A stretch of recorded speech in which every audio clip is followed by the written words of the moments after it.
Oi pessoal, tudo bem? Eu espero do fundo do meu coração que esteja tudo bem com cada um de vocês. Estamos juntos para mais um culto e esse encontro nosso tem sido precioso. Eu tenho ouvido muita gente dizendo que tem sido muito abençoado, muito abençoada e louvado seja Deus por isso. Agora nós vamos adorar o Senhor, vamos cantar aquelas músicas que mexem com o nosso coração. Então peço para que você se abra para Deus, para que você ponha todas as barreiras de lado, todas as ansiedades, deixe lá fora e agora junte-se a nós e vamos todos numa só voz louvar esse Deus que é digno de todo louvor, toda glória, toda honra e todo poder.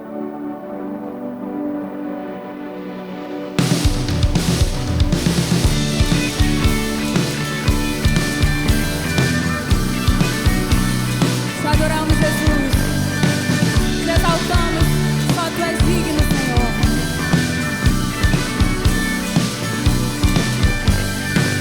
Exaltaremos a Deus que a vida nos deu, por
cremos, Deus, que o Senhor é o Deus Todo-Poderoso.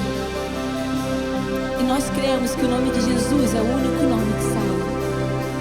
Nós cremos que o nome de Jesus é o único nome que nos liberta do pecado. Com teu poder, cadeias se rompem, terra e céu adoram o teu nome, o nome de Jesus. O nome de Jesus é santo, santo, santo. Com teu poder, cadeias se rompem, terra e céu adoram o teu nome, nome de Jesus. O nome de Jesus é santo, santo, santo. Erga os olhos, o Rei, nosso Rei chegou. O Salvador, não há um nome igual, não há um nome igual. Cristo é o Senhor, o invencível reinando está. Montes se prostram pra o adorar.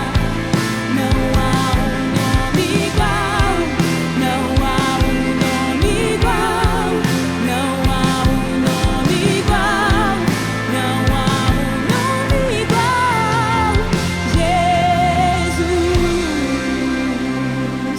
Jesus.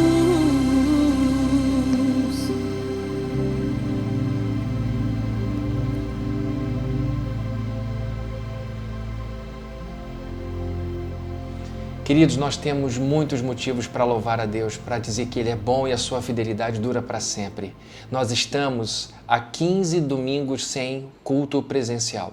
Isso para nós é inédito, como é para o mundo inteiro, e se fosse dito para nós que ficaríamos tantos domingos sem a reunião presencial, meu coração ficaria muito sobrecarregado, eu ficaria muito preocupado.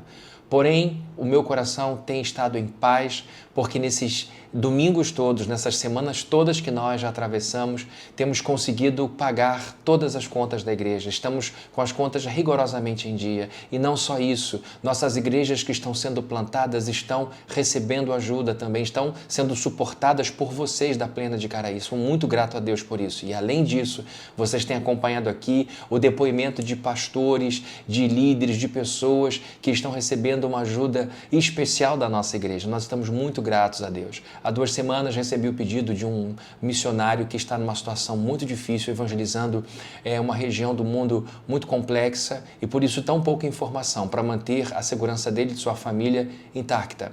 Nós, graças a Deus, conseguimos ajudá-lo. Ele estava diante de uma situação pontual, crítica, e tivemos a alegria de abençoá-lo. Tenho conversado com ele e ele tem feito um trabalho extraordinário de evangelização.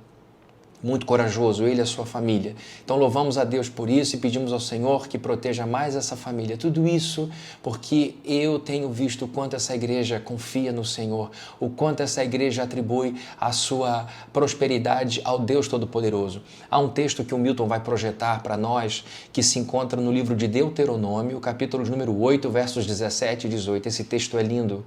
Diz assim: não digam, pois, em seu coração, a minha capacidade e a força das minhas mãos ajuntaram para mim toda esta riqueza. Mas lembrem-se do Senhor, o seu Deus, pois é Ele que dá a vocês a capacidade de produzir riqueza, confirmando a aliança que jurou aos seus antepassados, conforme hoje se vê.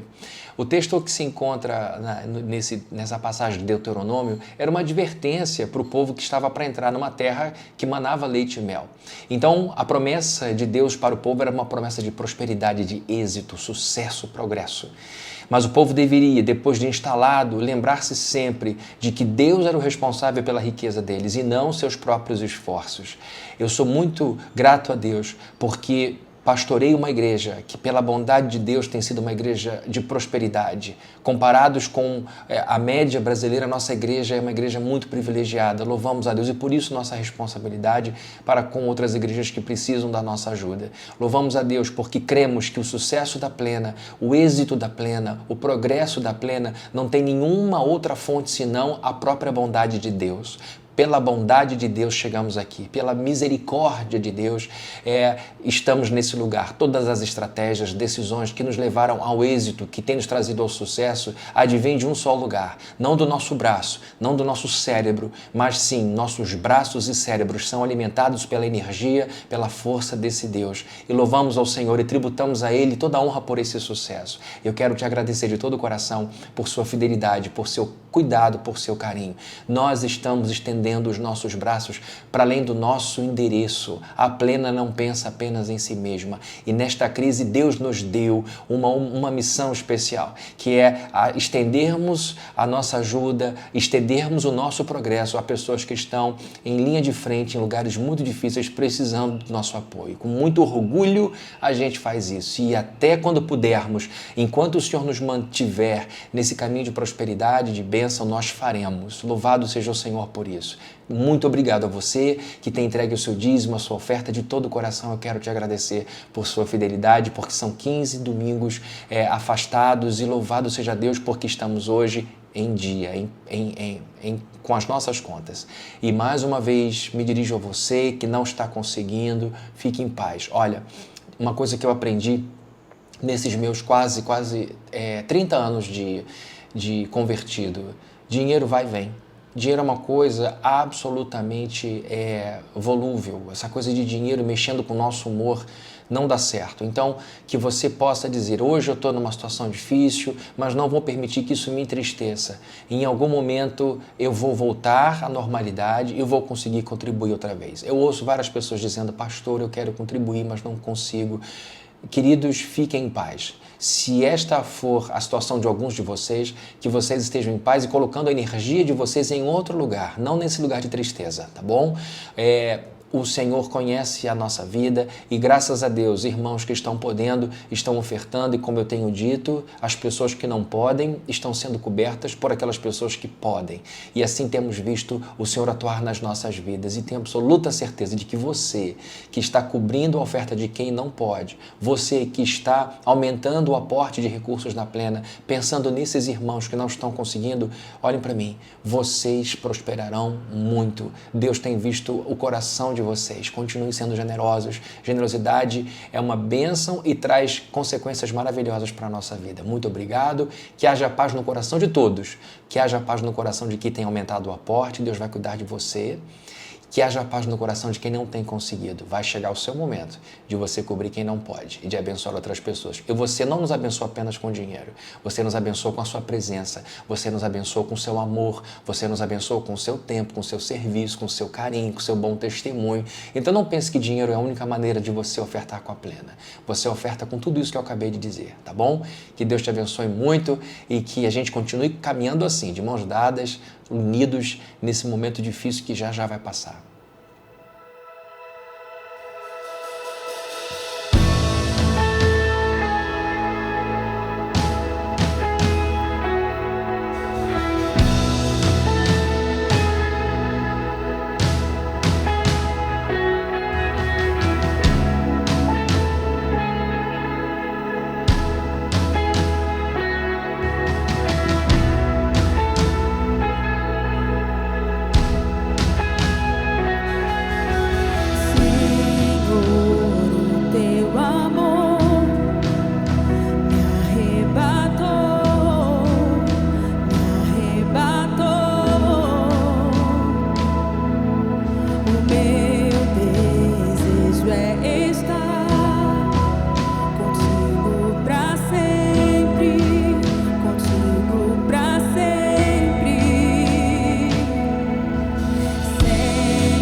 Teu coração, teu amor é tão mais doce que tudo que já provei. Eu quero conhecer teu coração,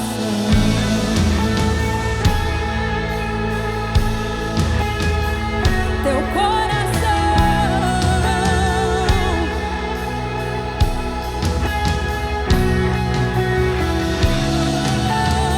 Jesus, só tu és santo, só tu és digno, Senhor.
teu coração. Teu amor é tão mais doce que tudo que já provei. Eu quero conhecer teu coração. Aleluia. Pessoal, nós vamos agora ao momento da mensagem, nesse momento nosso devocional diante de Deus, e o que eu vou fazer hoje é um passeio no livro de Marcos, num trecho do livro de Marcos. Eu vou começar pelo final do capítulo 4 e vou entrar no capítulo 5, indo até o verso de número 20. Então eu peço a você que acompanhe comigo a leitura do texto que vai ser projetado aí na tela. Eu leio sempre na versão NVI, uma ótima tradução, e o Milton vai projetar para você essa passagem. Começo então em Marcos, capítulo 4, verso 35. Diz assim: naquele dia, ao anoitecer, disse ele aos seus discípulos: vamos para o outro lado. Deixando a multidão, eles o levaram no barco assim como estava. Outros barcos também o acompanhavam. Levantou-se um forte vendaval e as ondas se lançavam sobre o barco de forma que este foi se enchendo de água. Jesus estava na popa, dormindo com a cabeça sobre um travesseiro. Os discípulos o acordaram e clamaram: Mestre, não te importas que morramos? Ele se levantou, repreendeu o vento e disse ao mar: aquiete-se, acalme-se. O vento se aquietou e fez-se completa bonança. Então perguntou aos seus discípulos: por que vocês estão com tanto medo? Esse ainda é muito importante. Ainda não tem fé? Eles estavam apavorados e perguntavam uns aos outros: quem é este que até o vento e o mar lhe obedecem? Vamos então agora ao capítulo 5, a partir do verso 1. A Bíblia diz assim: eles atravessaram o mar e foram para a região dos Gerazenos. Quando Jesus desembarcou, um homem com um espírito imundo veio dos sepulcros ao seu encontro. Esse homem vivia nos sepulcros e ninguém conseguia prendê-lo, nem mesmo concorrentes. Que endereço horrível! Esse homem vivia nos cemitérios, pois muitas vezes lhe haviam sido acorrentados pés e mãos, mas ele arrebentara as correntes e quebrara os ferros de seus pés. Ninguém era suficientemente forte para dominá-lo. O sujeito era uma fera, o sujeito era fortíssimo, ele destruía todo tipo de algema que colocavam nele. E ninguém era suficientemente forte para dominá-lo. Ninguém, entre aspas, né? Você já sabe quem é que resolveu a parada aqui. Verso 5. Noite e dia, ele andava gritando e cortando-se com pedras entre os sepulcros e nas colinas. Que coisa triste. O sujeito morava no cemitério, não tinha ninguém como amigo, todos morriam de medo dele e ele não tinha descanso. Noite e dia, ou seja, 24 horas por dia, ele andava gritando em desespero, em angústia, se autoflagelando, se cortando com pedras entre os sepulcros e nas colinas. Que sofrimento. Verso 6. Quando ele viu Jesus de longe, correu e prostrou-se diante dele e gritou em alta voz: que queres comigo, Jesus, Filho do Deus Altíssimo? Rogo-te por Deus que não me atormentes. Pois Jesus lhe tinha dito: saia deste homem, espírito imundo. E aí vem uma coisa muito diferente, uma postura de Jesus muito diferente. Diz assim: qual é o seu nome? Verso 9. Meu nome é Legião, respondeu ele, porque somos muitos. E implorava a Jesus com insistência que não os mandasse sair daquela região. Uma grande manada de porcos estava pastando numa colina próxima. Os demônios imploraram a Jesus: manda-nos para os porcos para que entremos neles. Ele lhes deu permissão e os espíritos imundos saíram e entraram nos porcos. A manada de cerca de 2.000 porcos atirou-se precipício abaixo em direção ao mar e nele se afogou. Os que cuidavam dos porcos fugiram e contaram esses fatos na cidade e nos campos, e o povo foi ver o que havia acontecido. Notícia mais importante do dia. Quando se aproximaram de Jesus, viram ali o homem que fora possesso da legião de demônios, assentado, vestido e em perfeito juízo. Que coisa espetacular! Os carros da Globo, da CNN, SBT, Band, Todos os jornalistas, repórteres correram para lá e registraram esse momento. Aquela fera indomável, selvagem, que vivia isolada numa região horrorosa da cidade, estava agora, porque havia encontrado Jesus Cristo, assentado, civilizado, amansado, vestido e em perfeito juízo, e ficaram com medo, como os discípulos ficaram com medo, não da tempestade. Estavam com medo da tempestade, mas agora estavam com medo daquele Cristo que estava com eles no barco. Os que estavam presentes contaram ao povo o que acontecera ao endemoniado e falaram também sobre os porcos.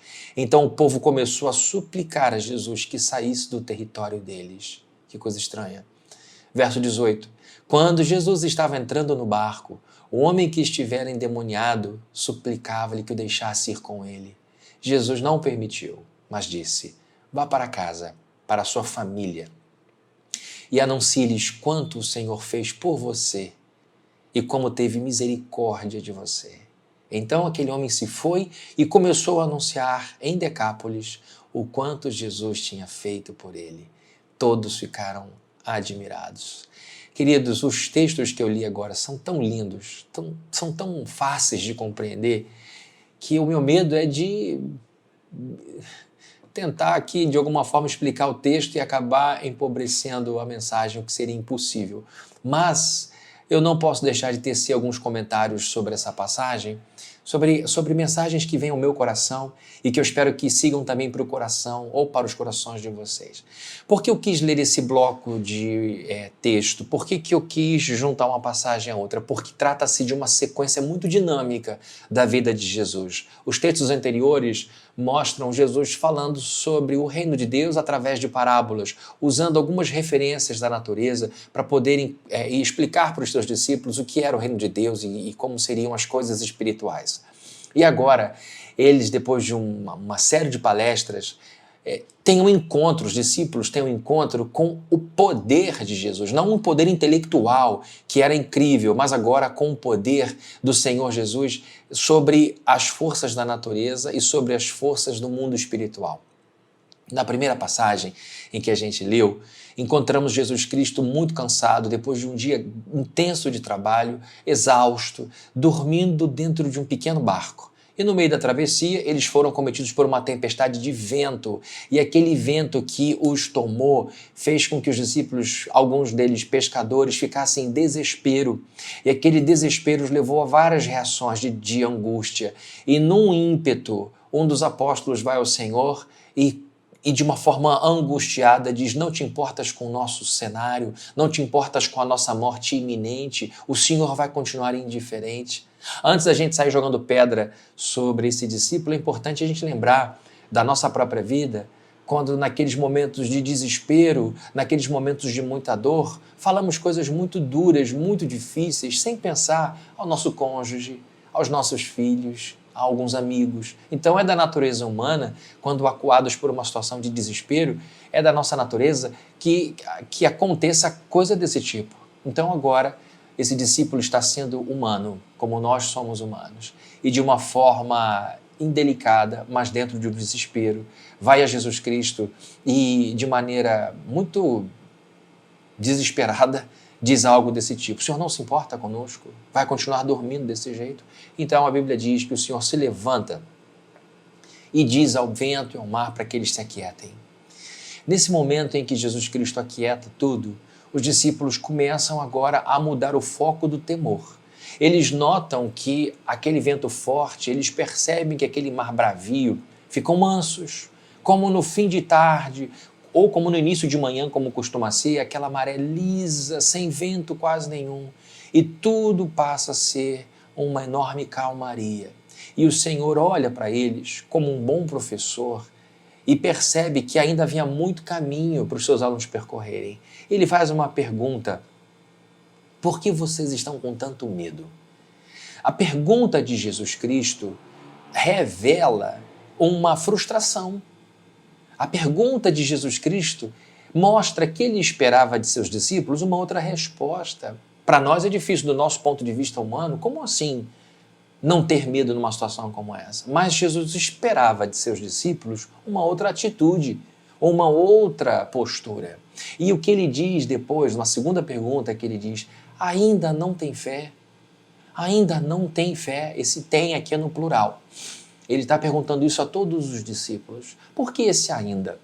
O que está por detrás desse ainda? Tudo que Jesus já tinha feito, todas as demonstrações do poder dele, todas as demonstrações da força do Senhor a respeito dos milagres que ele havia realizado. Jesus não está falando a partir apenas de seus discursos profundos, como o Sermão do Monte, mas ele está olhando para o passado, olhando para aqueles alunos que testemunharam que Jesus tinha poder sobre a morte, que Jesus sabia multiplicar comida para alimentar uma multidão a partir de um recurso muito escasso.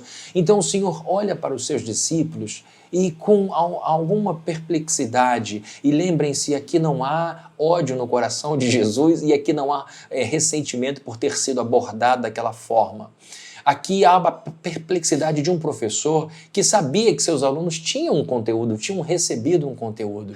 E agora ele olha para esses meninos e pergunta, vocês ainda não confiam? Porque fé no grego aqui é pistis. Pistis no grego é confiar. Jesus olha para os meninos assustados e pergunta, por que vocês estão com medo? Vocês ainda não confiam em mim? Vocês ainda não confiam em mim? Depois de tudo que nós vivemos, depois de todo o amor que eu demonstrei por vocês, depois de todo o cuidado que eu demonstrei a vocês, depois de tanta coisa que a gente passou junto, vocês ainda não confiam? Queridos, nós somos assim. Nós somos como esses discípulos, meninos. Nós somos como esses alunos em eterno processo de aprendizado. E eu quero me dirigir a cada um de vocês que se encontram com muito medo nesse momento, que estão, às vezes, olhando para o céu e fazendo perguntas para Deus. É isso mesmo? O Senhor não se importa conosco? O Senhor não se importa com o estado da minha família? Eu quero te fazer lembrar de tudo aquilo que Ele já fez por você. Eu quero, com todo o carinho do mundo, eu quero, com toda a brandura do mundo, me dirigir a você e dizer, olhe para o seu passado. Veja por quantas situações difíceis você já não passou ao lado de Deus. E em todas essas situações, com certeza, Deus foi fiel e cuidou de você. Então, quando a gente para, no momento de desespero, em que a angústia está tomando conta da nossa vida e reflete um pouquinho, a tempestade do nosso coração tende a abrandar, porque nós vamos nos lembrar que Cristo, aquele que era, que é e que será sempre o mesmo, já cuidou de nós. Existem registros na nossa vida da sua fidelidade, do seu cuidado, do seu carinho. Então, nesse momento, não deixemos a tempestade falar mais alto que a nossa história com Jesus Cristo, que o nosso tempo com Ele. Mesmo que você diga, mas eu tenho só um mês de convertido, eu não sou evangélico. Querido, se você que está agora, começou agora a sua jornada a olhar para trás, perceberá que mesmo não sendo evangélico, já era alvo do amor de Deus. Foi Deus que cuidou de seu filho pequeno com doença, foi Deus que cuidou de você lá na sua juventude, foi Deus que impediu você de ser morto naquela inconsequência sua. Ou seja, Deus já está cuidando de você há muito tempo, mesmo antes da sua conversão. Então, o que eu quero nesse momento de desespero, quando as ondas estiverem fortes e a água estiver entrando no nosso barco da vida, que a gente, ao invés de gritar de desespero, que você possa se segurar em algum lugar e no meio desse balanço olhar para trás e lembrar de tudo que Deus em Jesus já fez por você. Todo o livramento que você viveu, todo o remédio que você teve para tomar nos momentos de enfermidade física, todo o prato de comida que você recebeu, toda a ajuda de pessoas que chegaram ao seu lado e disseram, eu vou te bancar, eu vou te ajudar, eu vou te apoiar. Tudo isso é mão de Deus na sua história. E agora, olhando para trás e lembrando do que Deus já fez, que essa tempestade do seu coração seja apaziguada. E que a gente possa dizer, Senhor, eu confio sim em Ti. E se o mar ao redor não abrandar, eu tenho certeza de que pelo menos a tempestade interior aqui vai amansar, tá bom? Vai amansar. Então é muito importante a gente ouvir esse verso 40 da seguinte forma, ainda não tem fé? Jesus dizendo, deixa Jesus entrar aí agora do seu lado, deixa o Espírito Santo sentar-se do seu lado e olhar com todo o carinho do coração e perguntar a você, você ainda duvida? Meu filho, depois de tudo de tudo que nós vivemos, depois de tudo que a gente passou, depois de todo o amor que eu já demonstrei por você, você ainda não confia? Confie, confie, fique em paz, receba a shalom de Deus, Ele vai continuar com você. Essa tempestade não assustou Jesus, Ele continuou dormindo, Ele continuou em paz. Então que você possa de noite deitar-se na sua cama e dizer, eu vou dormir em paz, porque Jesus continua sereno, Jesus continua em paz. Confie, confie no Senhor que está atravessando esse mar revolto com você. Vamos continuar um pouquinho então aqui, a partir do capítulo 5. Jesus passa essa tempestade com os discípulos. Eu estou aqui olhando para baixo porque a bateria do microfone está acabando e eu espero que ela dure até o final dessa palavra, dessa devocional. Então, ora aí pela bateria do meu microfone. Vamos lá. Muita gente pergunta, Fabrício, o que é isso aqui? Isso aqui é um microfone, tá? Para eu poder ficar um pouco mais distante e não perder qualidade de som. Verso 1 do capítulo 5 diz assim, eles atravessaram o mar e foram para a região dos Gerazenos. Quando ele vai para essa região, ele vai para uma região que não estava habitada pela história de Israel. É uma região que não cultuava o Deus de Israel, não era uma região dominada pela fé de Israel. O Senhor então vai para um lugar estrangeiro, estranho, distante. Quando Jesus desembarcou, um homem com espírito imundo veio dos sepulcros ao seu encontro. Queridos, veio uma fera, veio um leão, um rinoceronte na direção de Jesus. Por que eu estou dizendo isso? Porque o sujeito quebrava ferro, o sujeito era indomável, o sujeito era absolutamente selvagem. E a Bíblia diz que ele vivia nu, no cemitério, se cortando e gritando dia e noite, um sujeito assustador, um sujeito intimidador. E quando o Senhor Jesus sai do barco, tira um pé do barco, põe dentro d'água, tira outro pé do barco, se ajeita, levanta lá um pouco da roupa e ele vai pisando na água. Ouça lá o barulho do pé de Jesus na água, indo em direção às ondinhas quebrando e de repente vem um rinoceronte gritando na presença de Jesus e ao invés de partir para agressão, ao invés de bater em Jesus, ele se joga na presença de Jesus, ele se ajoelha diante de Jesus em total rendição, em completa rendição. Aquele leão vira um gatinho filhote e manso cai aos pés de Jesus, sem que Jesus Cristo tivesse feito qualquer ameaça. E Jesus então, sem usar ferro, acorrenta, sem usar aço, ele amarra a alma indomável desses demônios. Que poder, que força!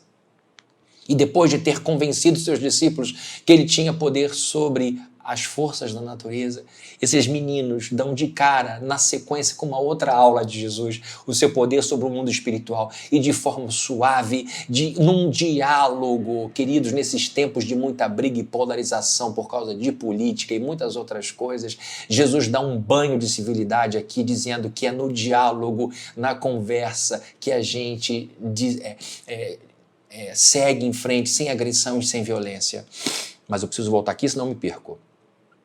E então, aquele espírito que infernizava literalmente a vida desse homem, corre até Jesus Cristo e diz, que queres comigo? Jesus sai lá da Judéia, vai para essa região longe, onde os demônios faziam e aconteciam, e Jesus entra no território estrangeiro que não era dele. Vejam só, ele é rei sobre cada metro quadrado desse território. Abraham Kuyper, ex-primeiro-ministro da Holanda, um grande teólogo calvinista, ele disse que não há nenhum metro quadrado desse cosmos que não interessa a Jesus Cristo. Ou seja, nós temos, sim, total liberdade para navegarmos nesse planeta em nome do Senhor, fazendo a sua obra. E aí a Bíblia diz que Jesus vai nesse território estrangeiro, na terra que não era dele, e mostra o seu senhorio, o seu reinado, o seu império. E a Bíblia diz que esses demônios atormentados dirigem a ele e dizem, que queres comigo? É um porta-voz, porque vocês verão que são vários. que queres comigo, Jesus? Ele já reconhece Filho do Deus Altíssimo, coisa que os sacerdotes da época de Jesus não tinham reconhecido, coisa que os fariseus não tinham reconhecido, coisa que os homens mais preparados da teologia do tempo de Jesus não tinham captado. Esses demônios viam Jesus como ele era, Filho do Deus Altíssimo, ou seja, tendo a mesma natureza desse Deus. Ele pergunta, que queres comigo, Jesus, Filho do Deus Altíssimo? Olha aqui a humildade do demônio. Rogo-te por teu Pai, rogo-te por Deus, peço por Ele, porque não há nada em mim que sirva como algo que sensibilize o seu coração. O demônio está dizendo o seguinte, eu rogo-te por Deus e não por nós, porque Jesus não tinha nenhum tipo de compaixão e nenhum tipo de apego aos demônios, nem nunca vai ter. Rogo-te por Deus, rogo-te por teu Pai. Olhem que coisa louca, que não me atormentes. Olha que coisa é o demônio, atormentando a vida deste homem e pedindo para que Jesus não o atormente. Pois Jesus lhe tinha dito, saia deste homem, espírito imundo. Então Jesus lhe perguntou, qual é o seu nome? Jesus traz à tona, Jesus revela, Jesus queria ensinar para os seus discípulos a que ponto um ser humano pode ser infernizado. E aí esse demônio, o porta-voz, diz, o meu nome é Legião. Respondeu ele, porque somos muitos. Somos muitos. Ele não diz quantos eram, mas basta um demônio para infernizar uma pessoa. Ele era uma legião morando dentro do sujeito. Queridos, uma legião de soldados romanos podia ter até 6.000 soldados.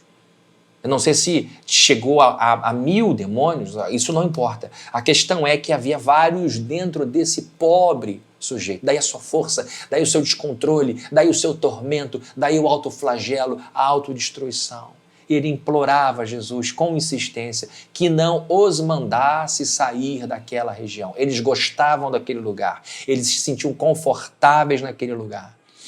E aí, queridos, Jesus tem um diálogo estranho com eles pedem para ficar ali com os porcos, não vamos comentar isso agora. E a Bíblia diz que eles saíram daquele homem e que logo depois, no verso 15, aquele sujeito tinha sido transformado por Jesus Cristo, porque agora ele estava diante do Senhor em sã consciência. Ele estava diante do Senhor agora vestido, estava diante do Senhor quieto, estava diante do Senhor absolutamente encantado, estava com o coração cheio de gratidão diante do Senhor, em perfeito juízo. Os seus neurônios estão funcionando agora sem a interferência dos demônios. O sujeito vivia a hora com a sua consciência, a hora se destruindo por causa da influência dos demônios, e agora ele está sentado, sarado, completamente sarado por Jesus Cristo, olhando para o Senhor, encantado e se vendo como um seguidor de Jesus. E as pessoas vieram com muito cuidado, as pessoas mais próximas a esse endemoniado, e de uma forma absurda pedem Jesus para ir embora. Preferem ficar com os demônios e mandar Jesus Cristo embora. Isso continua acontecendo hoje. Quando a gente leva a palavra de Deus para algumas pessoas e as pessoas dizem, olha, agradeço o carinho, vocês até nos ajudaram de uma certa forma a limpar o ambiente, ufa, graças a Deus, mas por favor, vá para longe, a gente não quer saber dessa coisa de Jesus na nossa vida não. Façamos como Jesus Cristo. Saiamos, mas não sem deixarmos ali um pequeno broto de fé que vai germinar. E então, a Bíblia diz no verso 18, quando Jesus estava entrando no seu barco, o homem que estivera endemoniado, verso 18, suplicava-lhe que o deixasse ir com ele. O sujeito está dizendo, Senhor, deixa eu ir embora, não há nada que me prenda aqui, eu preciso ir contigo. Ele encontrou alguém que resolveu o problema dele com palavras e não com correntes. Alguém que não queria amordaçá-lo, alguém que queria libertá-lo. Jesus não o permitiu, mas disse, vá para casa, para a sua família, e anuncie-lhes quanto o Senhor fez por você e como teve misericórdia de você. Está aqui agora um sujeito, conhecendo a fé do Deus de Abraão, de Isaque e Jacó. Ele vai então para aquele lugar de onde ele tinha vindo, para a sua casa, e ali Jesus deixa um missionário. Ali Jesus Cristo deixa uma prova viva de que o Deus dos judeus era o Deus verdadeiro.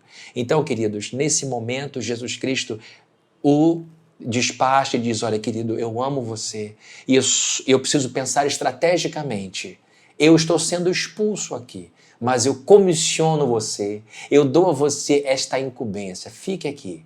permaneça aqui e mostre para as pessoas. Deixa as pessoas encostarem em você, deixa as pessoas perguntarem a você, fale tudo, dê o seu testemunho. E aí você vai plantando o reino de Deus nessa região que hoje me expulsa. E queridos, a Bíblia diz que ele sai, no verso 20, aquele homem se foi e começou a anunciar em Decápolis o quanto Jesus tinha feito por ele. Todos ficaram admirados. Que coisa gloriosa é esse texto. Por que eu quis ler também a passagem desse endemoniado? Porque nesses dois textos, tanto na tempestade quanto nessa questão do endemoniado, vemos Jesus Cristo atuando de forma poderosa agora, uma sobre o mundo natural, sobre a natureza, mandando o mar se aquietar, o vento se aquietar, e agora expulsando um bando de demônios que deixavam aquele sujeito absolutamente infernizado ir embora. Mas se você lembrar bem, Jesus estava encantando a todos com as suas palavras, Jesus estava encantando a todos com as suas parábolas, Jesus estava mostrando todo o seu poder intelectual. Queridos, Jesus é completo, ele tem poder absoluto sobre o mundo das ideias, do pensamento. Não há ninguém mais inteligente que o Senhor, não há mente atormentada que não possa ser confortada pela inteligência de Jesus Cristo.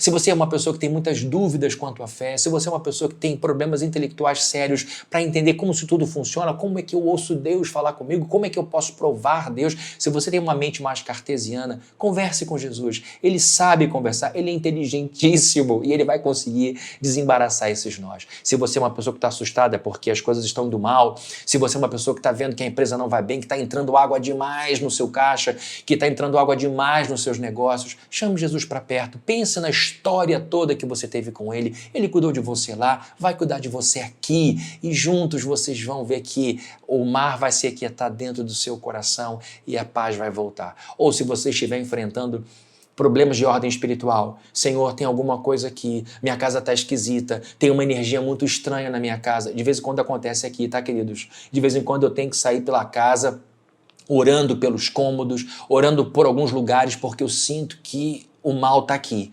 Acontece de um momento de opressão, a gente tem que clamar a Deus, eu boto meu joelho no chão com Viviane, às vezes oro com Felipe, com Camila, e a gente percebe a presença do mal. É uma perturbação. A gente ora em nome de Jesus e ele sai com o rabo entre as pernas, porque ele tem que sair.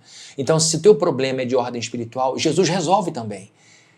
O Senhor está aqui para amansar essa fera que assusta um monte de gente, mas não a ele. E quando ele entra na história, os demônios se prostram, se colocam de joelhos num lugar devido a eles e olham para Jesus com toda a reverência. O que eu quero dizer é que Jesus é a pessoa mais adequada para você atravessar essa crise. Ter Jesus do seu lado é ter a certeza de que a mente vai ser tranquilizada, que as emoções vão ser tranquilizadas. Você vai olhar para trás e vai dizer quanta coisa ele já fez por mim. Eu tenho que confiar nele. E quando você perceber que a coisa não é de ordem intelectual e não tem a ver com o passado, mas com uma presença muito ruim na sua casa, de um demônio ou demônios que queiram perturbar você, você vai assumir o seu lugar como dono da sua casa, dono do seu quarto, vai entrar ali e vai dizer, eu te repreendo em nome de Jesus. Eu não admito que você fale alto aqui numa casa cujo rei é Jesus Cristo. Você é dono da sua casa, dono do seu escritório. Você é dono em Jesus Cristo do lugar onde você põe a planta dos seus pés. Quem tem que ter medo não é o filho nem a filha de Deus. Quem tem que ter medo é o filho das trevas, é o demônio, porque do seu lado está o leão da tribo de Judá. Então que no nome de Jesus você possa entender que seja qual for o problema nessa crise, você tem ao seu lado alguém muito inteligente, alguém que vai fazer você olhar para trás e dizer, confia em mim, eu sei cuidar de você. E alguém que vai olhar para você e vai dizer, Fabrini, você está com medo disso daqui? Isso daqui não é nada perto de mim. Diga você mesmo a ele, para ele sair em meu nome, e ele vai sair, você vai perceber a paz de novo. Se os seus filhos estiverem sendo incomodados, ore por seus filhos e repreenda do quarto dos seus filhos. Vá onde você estiver com medo, diga, esse território é meu, Jesus me deu, e eu não admito que você venha aqui bagunçar as coisas. E eles vão sair, tá bom? Era essa a mensagem que eu queria deixar para vocês. Um Cristo que é poderoso, Cristo, Jesus, a nossa melhor companhia para passar a crise, porque ele tem poder para atuar em qualquer esfera. Ele tem poder sobre o mundo intelectual, ele tem todo o poder sobre o mundo intelectual, todo o poder sobre o mundo físico, material e todo o poder sobre o mundo espiritual. Jesus é esse que encanta a mente, sossega o coração e abaixa a bola do nosso inimigo, mostrando que nós sim, Os filhos da aliança, as filhas da aliança, é que somos mais do que vencedores e vamos andar com os dois olhos abertos e com a cabeça erguida e com o peito estufado de vitória em vitória, tá bom? Que Deus te abençoe muito e que essa mensagem entre no seu coração e fique ali dentro, te dando força para você passar por essa tribulação. Eu quero de todo o coração agradecer a todos vocês que estão semana após semana fazendo a inscrição em nossos canais, no YouTube, no Instagram, no Facebook. As inscrições estão crescendo gradualmente. Quero agradecer pelo compartilhamento desses cultos, dessas palavras. É uma bênção a gente poder alcançar pessoas em lugares tão distantes. E quero te pedir para que você que ainda não fez a sua inscrição, que faça, que ao final dessa mensagem você dê lá o seu joinha, o seu like. Isso também ajuda bastante, tá bom? Nós vamos orar pedindo ao Senhor que nos abençoe nessa semana e eu vou impetrar a bênção também. Senhor, muito obrigado por essa bênção que foi esse encontro e peço ao Senhor que mantenha o nosso coração apaziguado, que a gente olhe para trás e diga, eu confio no Senhor. Pode ser que a mensagem, pode ser que a tempestade continue aqui do meu lado, mas no meu coração a paz foi instaurada, foi instalada, foi colocada. E que, Senhor, se o nosso problema for de ordem espiritual, nós queremos dizer, como uma igreja só, que Satanás bata em retirada em nome de Jesus. A nossa casa há de ser cheia da sua shalom. E se tiver que habitar a nossa casa, habitar algum tipo de anjo, é o teu anjo ou os teus anjos que habitarão o nosso lar. Enche a nossa casa dos teus santos anjos. Expulsa das nossas casas, das nossas empresas, de onde nós estivermos, a presença do mal. E nós invocamos o Espírito de Deus para que ele encha cada metro quadrado da nossa vida de shalom. E que em nome de Jesus nós possamos ter essa vitória. Que a graça de nosso Senhor Jesus Cristo, o amor de Deus, o nosso Pai, e a comunhão e consolação do Espírito Santo estejam com todos aqui presentes, desde hoje e para todos sempre. Amém. Amém. Que Deus te abençoe, com a mão esquerda, beijo com a mão direita, beijo com as duas mãos e até o nosso próximo encontro. Deus abençoe muito a sua semana.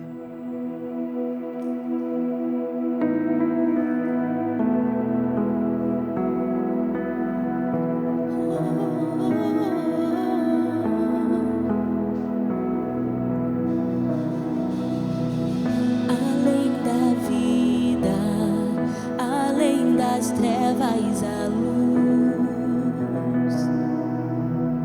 sua cruz brilhando já despertou nosso olhar.